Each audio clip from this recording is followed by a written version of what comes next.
Masih dalam semarak peringatan Maulid Nabi Muhammad, Wakil Bupati Hulu Sungai Selatan Syamsuri Arsyad, berhadir dalam acara Maulid Nabi Muhammad sekaligus haul Habib Husein bin Ali Assegaf atau dikenal juga Habib Kantin Pasar Kandangan ke-129.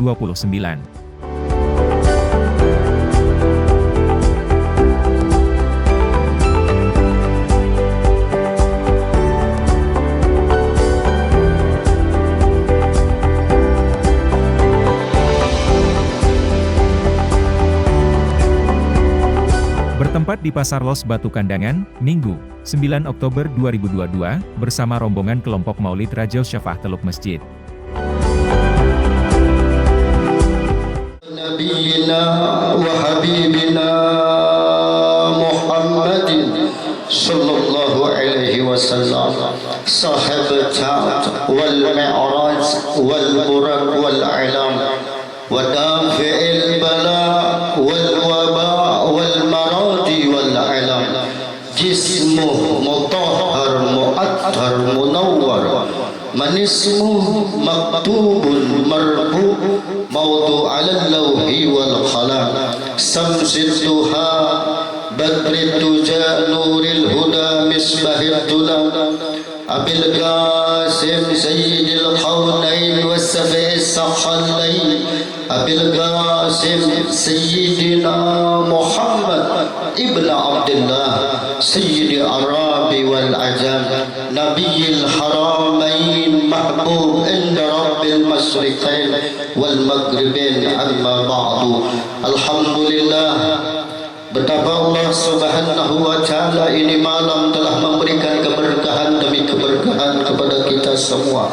Ikhwan muhibbin yang dimuliakan Allah subhanahu wa ta'ala, Majlis Hor Al-Habib Husein bin Ali bin Idrus bin Husein Assegaf ini malam semoga menjadi keberkahan buat kita semua.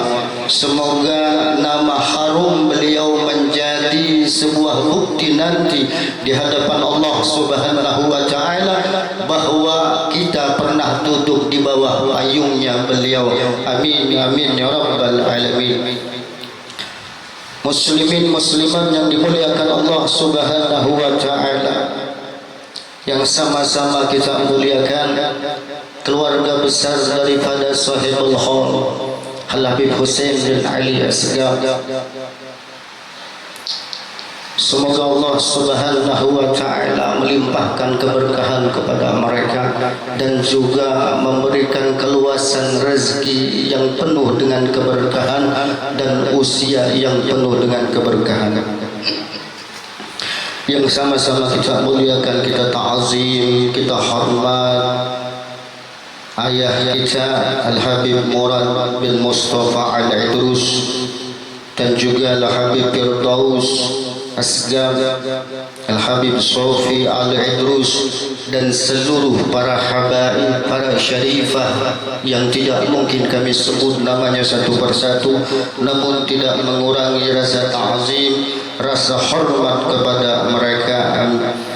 Yang juga sama-sama yang kita muliakan, kita hormati, kita hargai dan kita ta'zimkan, yang alhamdulillah ini malam beliau-beliau bisa berhadir di tempat kita, sama-sama mengambil manfaat dan keberkahan dari sahibul hal ini malam. Yang hadir beliau wakil Bapak Bupati alhamdulillah, dan juga camat Kandangan, Lurah Kandangan Kota, dan juga Kapolsek Kandangan, Camat Kandangan, Koramil Kandangan, dan Lurah Kandangan Kota. Allahu Akbar. Semoga Allah subhanahu wa ta'ala menjadikan pribadi-pribadi mereka menjadi pimpinan-pimpinan yang beriman dan berakhlakul karimah, yang selalu mengambil keberkahan daripada sahibul hal ini malam Al-Habib Husein bin Ali Assegaf. Semoga Allah subhanahu wa ta'ala merahmati mereka, memberikan keberkahan kepada mereka, mendapatkan rezeki yang penuh dengan keberkahan dan usia yang penuh dengan keberkahan. Amin ya rabbal alamin. Dan juga yang sama kita muliakan para tamu undangan, para ikhwan akhwat muslimin muslimat yang insya Allah ini malam mendapat rahmat Allah Subhanahu wa Ta'ala, yang insya Allah ini malam rahmat Allah begitu besar tercurahkan di tempat ini, karena ini malam adalah malam yang penuh dengan limpahan rahmatnya Allah. Terutama di tempat ini kita sama-sama berzikir kepada Allah, menyebut nama Allah. Kita sama-sama juga bersolawat kepada baginda Rasul sallallahu alaihi wasallam sebagai ungkapan cinta rindu kepada Al-Mustafa sallallahu alaihi wasallam. Muhibbin yang dimuliakan Allah Subhanahu wa Ta'ala, Sahibul Hal Al-Habib Husain ini Al-Fakir pernah mendengar berbagai macam riwayat dari orang-orang tua kami di pelihari, di kandangan, bahwa beliau adalah seorang dai yang luar biasa, dai muda yang mengamalkan ilmunya, yang mengamalkan pembelajaran daripada orang tuanya, ad-dai ilallah Al-Habib Ali bin Idrus As-Segaf. Beliau adalah dai yang didik oleh kedua orang tua beliau dengan didikan ilmu agama, sehingga beliau menjadi pribadi yang kuat, menjadi pribadi yang saleh, menjadi pribadi yang luar biasa, mendidik seluruh orang-orang yang berada di wilayah kota Kandangan. Namun Allah berkehendak lain. Namun Allah menginginkan dai ini tidak panjang umur beliau, usia beliau yang kita tahu usia beliau 30 tahun. Beliau diambil oleh Allah Subhanahu wa Ta'ala. Ikhwan muhibbin yang dimuliakan Allah, ini adalah darah daging baginda Rasul sallallahu alaihi wasallam. Al-Habib Husain bin Ali bin Idrus bin Husain As-Segaf ini adalah seorang dai dan berdagang. Beliau berdagang juga berdakwah di jalan Allah Subhanahu wa Ta'ala. Beliau dididik oleh orang tua beliau menjadi pribadi yang mumpuni di dalam ilmu tarekat dan hakikat yang beliau dapatkan daripada orang tua beliau. Al-Habib Ali adalah dai ilallah yang luar biasa. Beliau memiliki kepribadian yang saleh. Beliau memiliki kepribadian yang luar biasa, makrifat kepada Allah Subhanahu wa Ta'ala, dan juga mengamalkan zikir-zikir di dalam tarekat alawiyah yang beliau dapat dari ayah beliau, yang ayah beliau ini adalah Sayyidil Walid Al-Habib Idrus bin Husain yang datang dari negeri Hadramut. Ikhwan yang dimuliakan Allah, coba kita bayangkan, ini kelahiran yang 100 perayaan haul yang ke-129. Berarti beliau wafat 129 tahun yang lalu.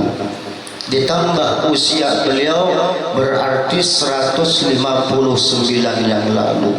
Ditambah usia ayah beliau, ditambah di zaman Al-Habib Idrus sebagai kakek beliau. Bagaimana Kandangan saat itu? Hutan sepi yang luar biasa. Namun Allah menghendaki permata ini tinggal di kota Kandangan, dihijrahkan dari negeri Seribu Wali untuk datang mengislamkan sebahagian penduduk di wilayah Loksado. Subhanallah, begitu besar anugerah Allah Rabbul Alamin kepada penduduk kota wilayah antara kota Kandangan. Didatangkan ulama yang luar biasa, dai yang luar biasa dari negeri Seribu Wali Hadramut.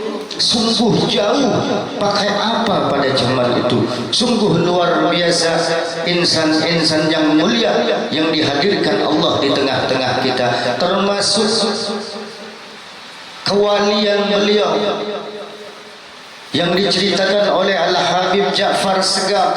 Beliau berkata, salah satu kewalian Sahibul Hal Al-Habib Husain ini adalah Allah menjaga makamnya beliau dari tangan-tangan, dari niat-niat buruk mereka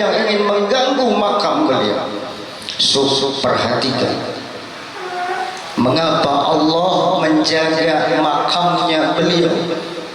Kalau sudah makamnya dijaga, berarti ruhani dan jasadnya pun dijaga Allah Subhanahu wa ta'ala. Itu buah daripada perjuangan dai-nya beliau, itu buah daripada amal ibadah beliau, ma'rifatnya beliau kepada Allah, sehingga makam tempat kuburnya beliau saja dijaga Allah Subhanahu wa ta'ala. Diceritakan beberapa kaum company yang ingin membongkar makamnya beliau, namun dikatakan orang-orang yang diperintahkan membongkar saja belum sempat membongkar, sakit yang berkepanjangan karena balanya Allah turun kepada sang pengganggu kekasih-kekasihnya. Bahkan dikatakan mereka sakit yang berkepanjangan hingga membawa kepada kematian.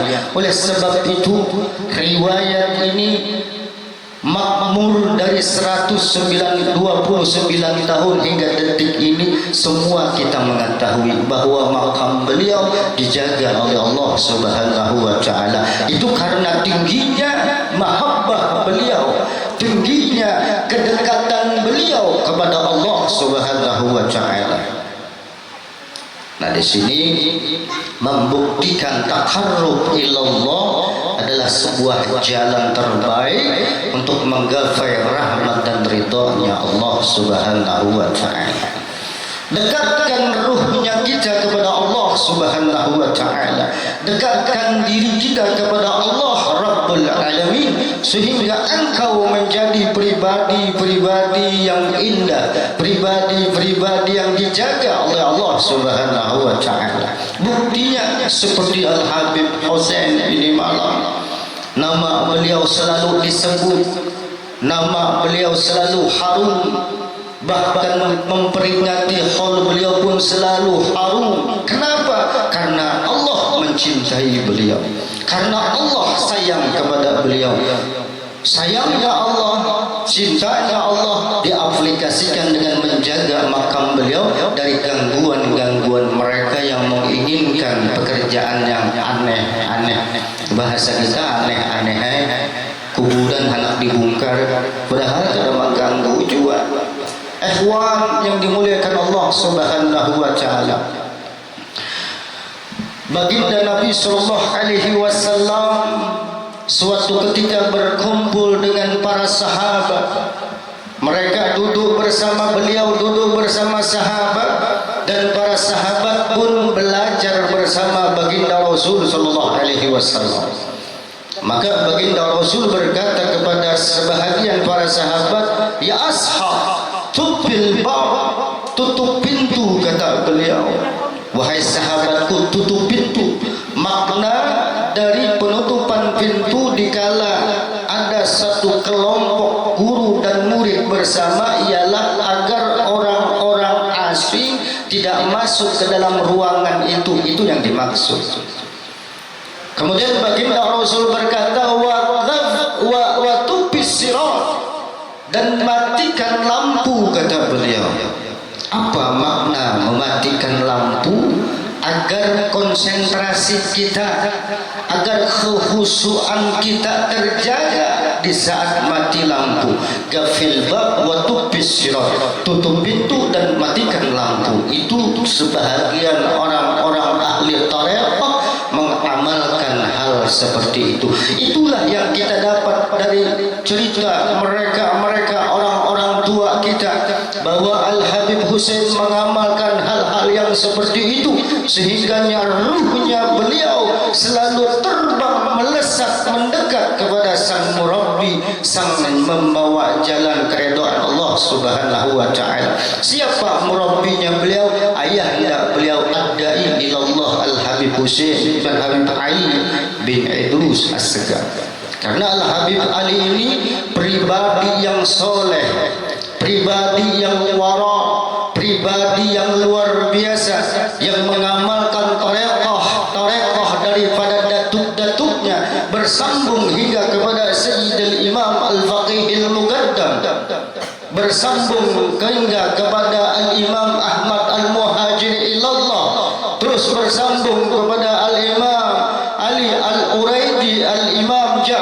As-Sadiq, Al-Imam Muhammad Al-Baqir, Al-Imam Ali Zainil Abidin, hingga kepada jaddinya Al-Imam Al-Husain As-Sahid di Karbala, hingga sampai kepada ibunya Sayyidah Fatimah Az-Zahra, hingga sampai kepada suaminya Al-Imam Ali karamallahu wajhah, Imamil Masyariq wal Magharib, hingga sampai kepada Sayyidil Wujud Al-Mustafa sallallahu alaihi wasallam. Terus naik tingkat kesempurnaan Al-Habib Sahibul Maqam kepada Allah Subhanahu wa Ta'ala, sehingga dekatlah ruhnya beliau kepada Sang Murabbi, sehingganya Allah Subhanahu wa Ta'ala lebih menginginkan Al-Habib ini berdekatan dengan zatnya yang maha agung, sehingga kakeknya baginda Nabi Muhammad sallallahu alaihi wasallam menginginkan ruh suci daripada Al-Habib Husain berdekatan kepadanya, sehingga jadinya Sayyidah Fatimah menginginkan perjumpaan, Al-Imam Ali menginginkan pertemuan, Al-Hasan wal Husain Sayyidul Fata Ahlul Jannah pun menginginkan berjumpa dengan salah satu keturunannya Sayyidul Habib Husain. Maka oleh sebab itu ruh beliau diambil Allah menjadi haknya Allah. Ruh beliau dibawa oleh sang kekasih datuknya sendiri, karena lebih mencintai beliau, lebih menyayangi beliau, lebih memperhatikan beliau, lebih mencintai beliau ketimbang kita yang ada di alam dunia ini, yang tidak memperhatikan beliau, yang tidak peduli dengan beliau, yang tidak memperhatikan keadaan beliau. Apa yang ditinggalkan Allah teruntuk kita dengan jasad yang mulia ini? Hanya ittiba, hanya mengikuti saja. Jasad yang mulia Al-Habib Husain diambil bumi, tanah yang mengambil, yang tertinggal buat kita hanya ittiba, pengikutan. Kenapa beliau bisa menjadi orang yang hebat? Kenapa beliau bisa menjadi dicintai dan menjadi kekasihnya Allah? Itu saja salah satu yang membuat beliau menjadi orang yang besar, membuat beliau pribadi yang dicintai Allah, yaitu baktinya beliau kepada kedua orang tua beliau. Beliau menyayangi kedua orang tua beliau, beliau mencintai kedua orang tua beliau, beliau dididik oleh ayahnya, beliau disempurnakan oleh ayahnya, sehingga menjadi pendakwah dan pedagang di seluruh kota Kandangan. Namun Allah lebih menyayangi beliau. Allah tidak ingin Al-Habib Husain dihina orang, Allah tidak ingin Al-Habib Husain dicaci orang, Allah tidak ingin Al-Habib Husain sakit hati sehingga diambil di usia yang begitu muda. Namun alhamdulillah, darah-darah yang bersambung kepada beliau, keponakan-keponakan beliau, sepupu-sepupu beliau, bahkan masih ada orang yang lebih dekat kepada beliau masih hidup bersama kita saat ini. Ikhwan muhibbin yang dimuliakan Allah, di malam yang penuh dengan keberkahan ini, di malam di mana, di bulan di mana ada satu malam telah lahir insan mulia, telah dizahirkan sang kekasih Allah, kakek daripada Al-Habib Husain bin Ali bin Idrus bin Husain Asghar. Subhanallah, semoga ini menjadi keberkahan buat kita semua. Amin ya rabbal alamin. Muhibbin yang dimuliakan Allah, ketika pada suatu saat baginda Rasulullah sallallahu alaihi wasallam tersenyum sembari berkata, diriwayatkan baginda Rasul mendengar hadis qudsi, laulaka ya Muhammad ma khalaqtas samawati wal ard wa ma bainahuma wal ins wa ma afla. Jika tidak engkau wahai kekasihku Muhammad, kata Allah Rabbul Alamin di dalam sebuah riwayat hadis qudsi.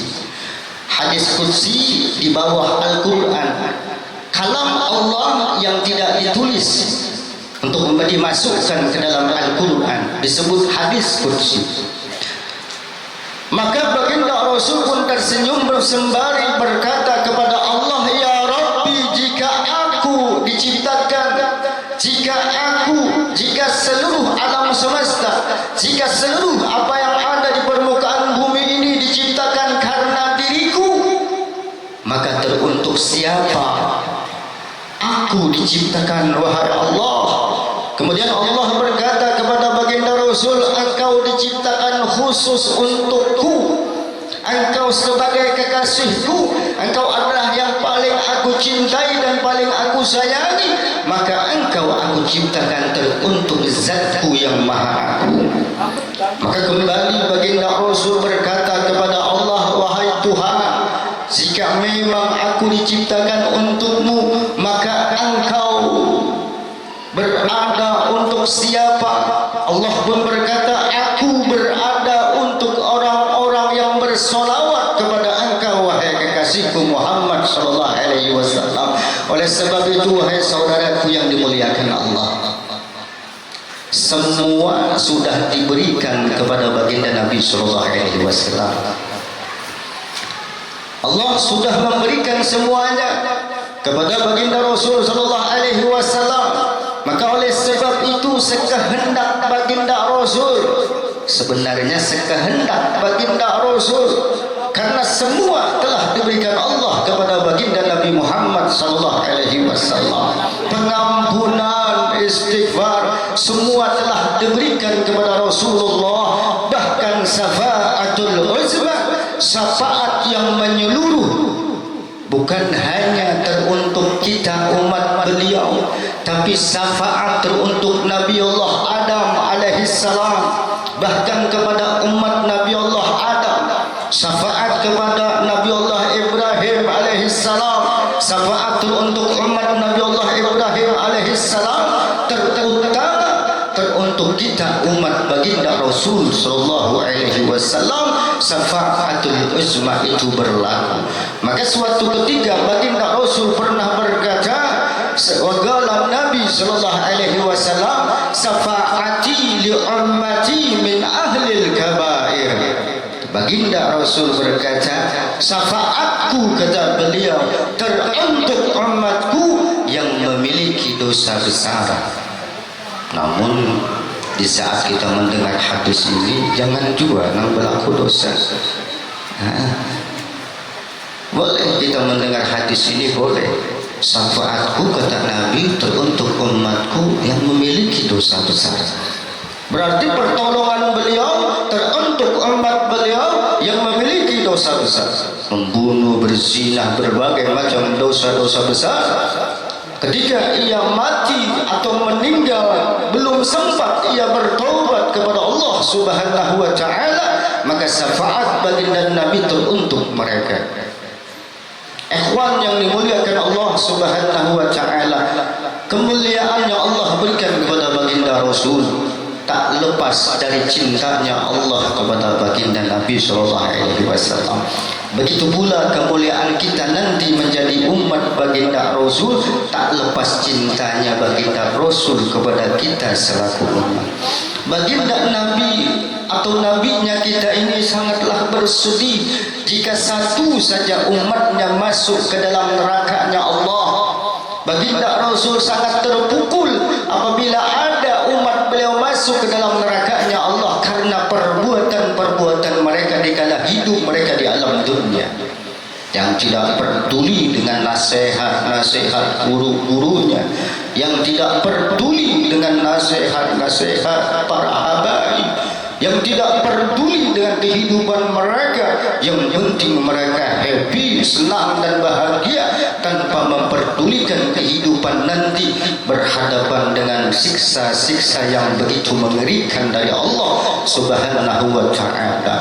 Muhibbin yang dimuliakan Allah, ketika kita bersyukur menjadi umat baginda Rasul, tahaddus binikmah, mensyukuri segala nikmat yang telah Allah berikan, nikmat yang terbesar menjadi umat Nabi sallallahu alaihi wasallam.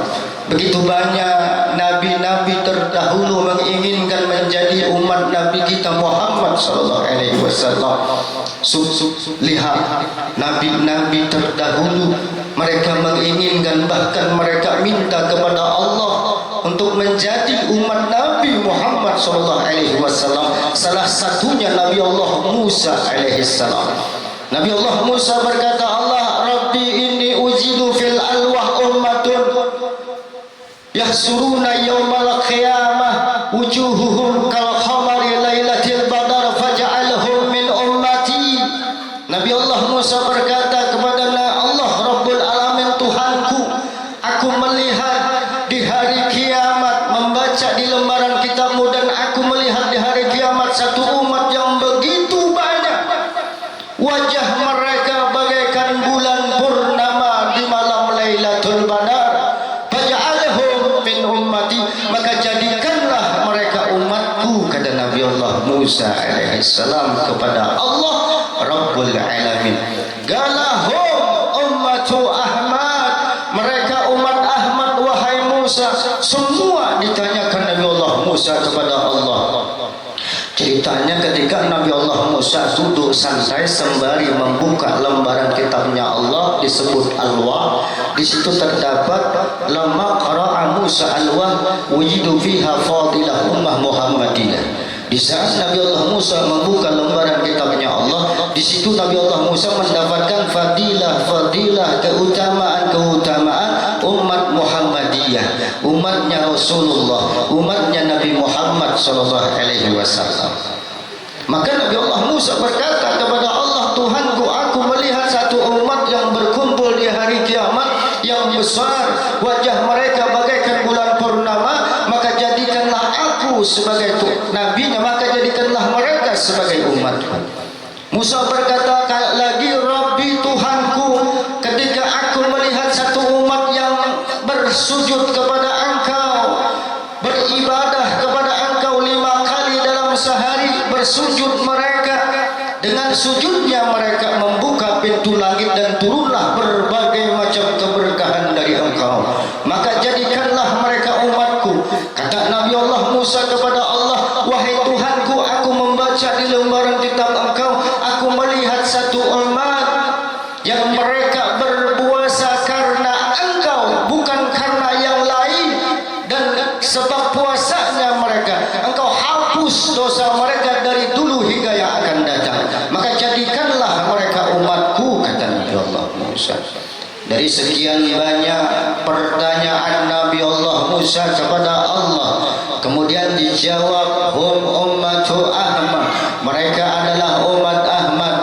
Terakhir Nabi Allah Musa berkata kepada Allah, ya Allah, jika memang semua mereka hanya untuk Ahmad dan umatnya, jika semua fadilah keutamaan untuk Ahmad dan umatnya, maka jadikanlah aku umat Muhammad sallallahu alaihi wasallam, faj'alni min ummatil Muhammad sallallahu alaihi wasallam. Lihat Nabi Musa, apa kata Allah kepada Musa? Wahai Musa, bersyukurlah engkau menjadi kekasihku, nabiku, orang yang paling dekat kepadaku. Bersyukurlah engkau kuberi umat, maka jadilah engkau nabi dan bersyukur kepada aku. Maka oleh sebab itu ketika Isra dan Mi'raj, Nabi Allah Musa lah yang paling getol ingin berjumpa dengan Rasul sallallahu alaihi wasallam. Karena di saat itu baginda Rasul belum dizahirkan, umatnya belum ada. Maka Allah berkata, wahai Musa, kalau engkau ingin mendengar suara mereka saat ini, aku izinkan. Maka Allah berkata, ya abdi, terdengarlah suara yang begitu keras dari dalam bumi yang paling dalam, karena umatnya Nabi belum dizahirkan, belum diciptakan Allah subhanahu wa ta'ala. Terdengar suara labbaik Allahumma labbaik, labbaik Allahumma labbaik, labbaik Allahumma labbaik. Jawaban umat Nabi yang masih terpendam di pusara bumi kepada Allah untuk diperdengarkan kepada suara Nabi Allah Musa alaihissalam. Inilah keberuntungan demi keberuntungan yang Allah berikan ketika kita menjadi umat Nabi dan bersyukur kepada Nabi sallallahu alaihi wasallam. Dekatkan diri kita kepada Rasulullah. Dekatkan. Terus takarrub ila Rasulullah, selalu mendekat kepada Nabi sallallahu alaihi wasallam dengan berbagai macam kegiatan yang kita mampu. Perbanyak solawat kepada Rasul, itu insya Allah akan membersihkan hati kita dari berbagai macam penyakit hati. Karena itu hati inilah, penyakit-penyakit hati inilah yang menghalangi kita untuk dekat kepada Allah. Penyakit hati inilah yang menghalangi kita untuk dekat kepada baginda Rasul sallallahu alaihi wasallam. Mengaku mimpi Nabi tapi hati penuh dengan kebusukan, tidak akan pernah dipercaya oleh siapapun. Maka oleh sebab itu Sayyidil Habib Umar berkata, billah karir zikra wasfi Muhammadin kaimatu jiha anil qulubi rona. Al-Habib Umar berkata, demi Allah, kata beliau, jika engkau ulang-ulang kau sebut-sebut nama kekasihmu di dalam hati ataupun fil lisan, maka itu akan melunturkan penyakit-penyakit hati. Perbanyak solawat, perbanyak menyebut Nabi, insya Allah. Jadi di dalam jasad kita ini ada satu titik hitam. Semua memiliki, semua di antara kita ini memiliki semua, tidak terkecuali. Seorang habaib, seorang tuan guru memiliki titik hitam, namanya latifah qalbi. Di latifah itulah terdapat satu noktah hitam yang tak akan pernah hilang jika tidak engkau bersihkan dengan zikrullah, dengan solawat kepada Rasul sallallahu alaihi wasallam. Perbuatan ibadah yang manapun tidak akan mampu membersihkan hati daripada penyakit-penyakit hati. Ujub, takabur, sum'ah, namimah, sombong, merasa hebat, merasa alim, merasa kaya, merasa paling luar biasa. Ini semua adalah penyakit-penyakit hati atau yang disebut mazmumah. Zikrullah, zikir yang bersambung dengan ruh-ruh para mursyid, insya Allah akan mampu menghapus penyakit hati yang bersemayam di hati kita.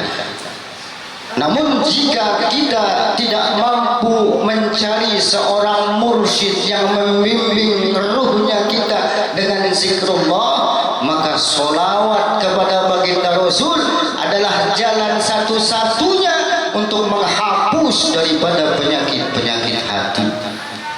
Penyakit hati ini ngeri benar.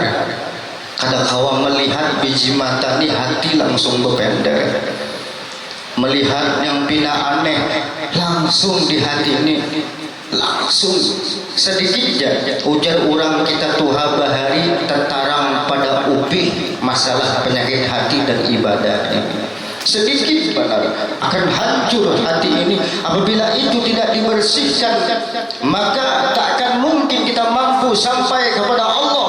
Tak akan mungkin kita akan mampu berjumpa dengan baginda Rasul sallallahu alaihi wasallam. Perbanyak solawat kepada baginda Rasul, seperti kalimat yang dikatakan Al-Habib Umar tadi, billah karrir zikra wasbi Muhammadin kaimatu jiha anil qulubi rona. Demi Allah, kata beliau. Kita lihat sekelas Habib Umar, kalau dululah dibilang, sekarang beliaulah kutub dari kalangan zuriyah Nabi sallallahu alaihi wasallam. Beliau bersumpah billah, mungkin antum semua tahu ini kalimat apa? Ini harful qasam, huruf sumpah. Billah, kata beliau, berarti ini sumpah tidak sembarangan. Seorang sepertilah Habib Umar bersumpah, demi Allah, kau sebut-sebut, kau ulang-ulang nama kekasihmu, itu akan melunturkan penyakit-penyakit hati. Zaman sekarang kita mencari mursyid, ya Allah, berat. Yang mengaku mursyid banyak, yang mengaku mursyid banyak, tapi yang mursyid sesungguhnya ini sangat-sangatlah jarang. Karena orang ini adalah utusan Allah. Mereka adalah yang dikatakan mursyid, boleh disebut wali, tapi wali belum tentu mursyid. Nah, oleh sebab itu perjumpaan kita kali ini, bagaimana kita mengambil buah daripada pertemuan ini.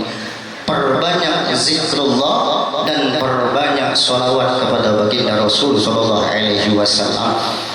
Mungkin sedikit riwayat tentang salah satu atau seorang yang dekat dengan datuk kami Al-Imam Ali karamallahu wajhah, yang bernama Abdurrahman bin Muljam. Ini sahabat Imam Ali, sahabat yang paling dekat bersama Imam Ali, menantu Rasulullah, suami dari Sayyidah Fatimah, ayah dari dua putra Al-Hasan wal Husain, dan datunya para habaib dari keturunan Al-Hasan wal Husain, dibunuh di saat beliau beribadah kepada Allah Subhanahu wa taala. Yang membunuh Abdurrahman ibn Muljam. Pian tahulah, Abdurrahman bin Muljam ini bukan orang sembarangan. Ini yang ulun maksud, semua kita memiliki penyakit hati. Abdurrahman bin Muljam penghafal Al-Quran, beliau hafal Al-Quran. Abdurrahman bin Muljam, dia sholatnya sunnah malamnya saja ribuan rakaat, apalagi yang wajib. Puasanya yang wajib selesai, puasa Senin Kemis ia lakukan, bahkan puasa Nabi Allah Daud ia lakukan. Hari ini puasa, besok libur, besok puasa, besok libur. Abdurrahman bin Muljam hafal Al-Quran, hafal jutaan hadis, solat malamnya, solat sunnahnya, semuanya ia kerjaan. Menjadi laknat oleh Allah Subhanahu wa taala, terlaknat oleh Allah Subhanahu wa taala karena membunuh hamba Allah yang sedang menghadap Allah Subhanahu wa taala. Kenapa? Ada apa? Bukankah dia penghafal Al-Quran? Ini kita tidak aman dengan perkara urusan penyakit hati. Apakah ia? Bukankah ia penghafal hadis? Namun kenapa hatinya masih tergoda oleh sedikit urusan dunia? Karena diupah untuk membunuh Sayyidil Habib Ali karamallahu wajhah. Nah, di sini membuktikan semua tidak aman daripada penyakit hati. Oleh sebab itu amankan hati kita, lunturkan hati kita daripada berbagai macam penyakit hati. Terlalu memperbanyak salawat kepada baginda Rasul sallallahu alaihi wasallam. Baginda Nabi berkata, syafaati li ummati min ahlil kabair.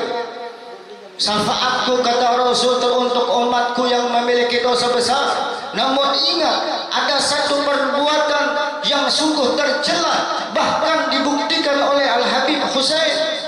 Ketika orang-orang ingin menghancurkan makam beliau, diazab Allah dengan sakit yang berkepanjangan dan muntah darah. Ada sebuah hadis yang ulun sampaikan kepada Fian agar menjadi pembelajaran buat kita.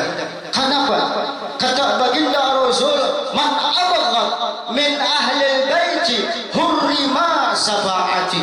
Barang siapa yang membuat sakit hati salah satu anak keturunanku, ku haramkan syafaatku kepadanya.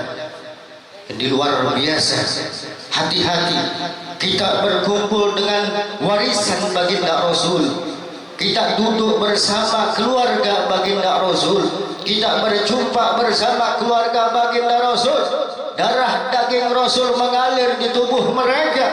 Saya ingatkan kepada anda semua bahwa mereka adalah warisan yang terbesar yang baginda Rasul sallallahu alaihi wasallam wariskan kepada antum semua. Saat ini duduk bersama mereka, berjumpa dengan mereka, bergaul dengan mereka, bisa mencium tangan mereka, bisa memeluk tubuh mereka seakan-akan kita memeluk tubuhnya Nabi sallallahu alaihi wasallam. Hati-hati, warisan Nabi, para guru-guru kita, beliau adalah warisan keilmuan Nabi, para dzurriyyah Nabi,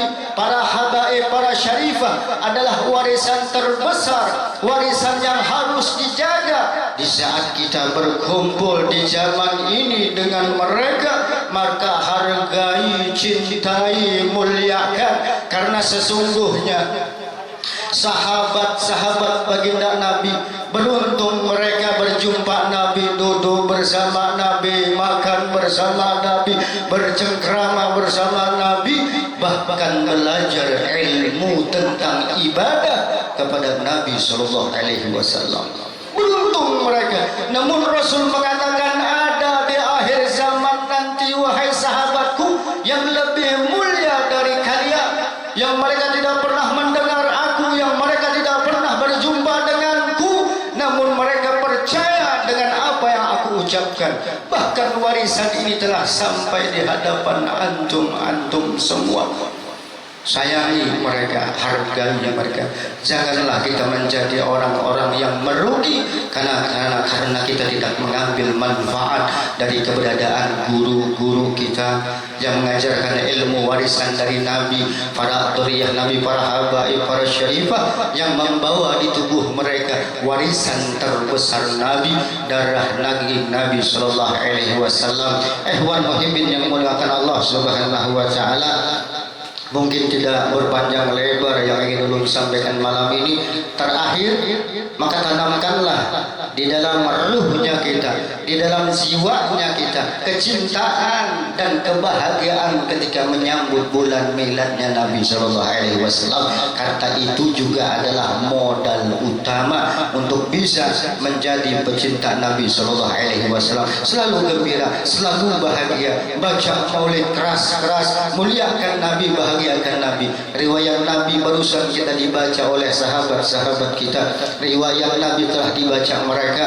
Mungkin ini saja yang bisa ulun sampaikan. Kurang lebih minta halal, minta redha.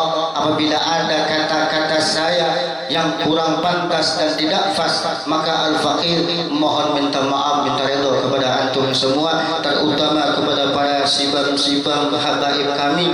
Minta halal, minta redha, dan kepada antum juga, para umara, para pemimpin, para pemimpin di dalam negara ini, ada Kapolsek dan Ramil dan semua. Semoga semua mendapat keberkahan dari sahibul maqam Al-Habib Hussein, yang semoga Allah Subhanahu wa taala menjadikan kita pribadi-pribadi yang mulia, pribadi-pribadi yang indah, dan dibersihkan hati kita dari berbagai macam penyakit hati yang berat maupun penyakit hati yang ringan. Wallahu muwaffiq ila aqwamit thariq. Assalamu alaikum warahmatullahi wabarakatuh. Waalaikumsalam warahmatullahi wabarakatuh.